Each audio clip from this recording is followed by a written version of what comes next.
अलैकुम वरहमतुल्लाहि वबरकातुहू। मेरे मुअज़्ज़ज़ साथियों, मेरे प्यारे भाइयों, 8 साल कड़ी मेहनत करने के बावजूद हम सब के मुअज़्ज़ज़ नेक आलिम दीन हज़रत मौलाना अब्दुल्ला सालिम साहब चतुर्वेदी दामत बरकातुहू आलिया को टिकट नहीं मिली। पिछली बार भी ये कह के बैठा दिया गया था कि आपसे अच्छा कोई कैंडिडेट आया है जिससे पार्टी को कुछ फ़ायदा हो सकता है। तो उस वक़्त में अब्दुल्ला सालिम साहब सब्र को दामन को थामा और उनकी बात मान करके बैठ गए और उन्होंने कहा कि इंशाअल्लाह अगली बार आपको मौका दिया जाएगा। और फिर अब्दुल्ला सालिम साहब ने मुसलसल अपनी मेहनत को जारी रखा और जब फिर वक्त आया दोबारा टिकट लेने का तो वो टिकट दूसरे को दे दिया गया, यानी अब्दुल्ला सालिम साहब का टिकट दूसरे को दे दिया गया। मेरे भाई, उनके साथ सरासर नाइंसाफ़ी हुई है। अख्तरुल ईमान साहब ने गलत किया है।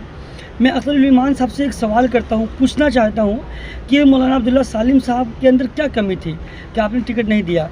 क्या आप उलमा से नफ़रत करते हैं या उनको लेके कुछ बुग़्ज़ अदावत कोई कीना कपट था या कोई मसला था? तो आप बताओ।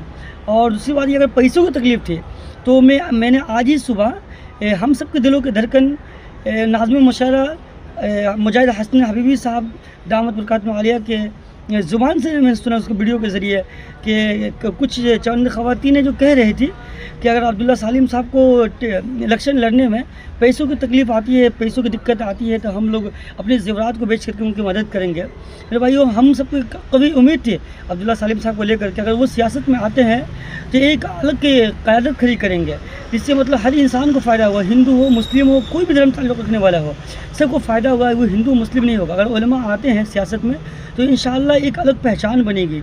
लेकिन नहीं भाई, आपको तो कुछ अलग ही सोच है। क्या मतलब कोई मोटी रकम की बात थी तो आप भी लाइव में आकर कहो और सच कहो, कुछ कसम हल्फ उठाओ आप भी और कहो कि मतलब क्या सच्चाई है क्या नहीं है, क्यों आपने उसको टिकट नहीं दिया, क्या वजह थी टिकट नहीं देने की, आप आकर के बताओ।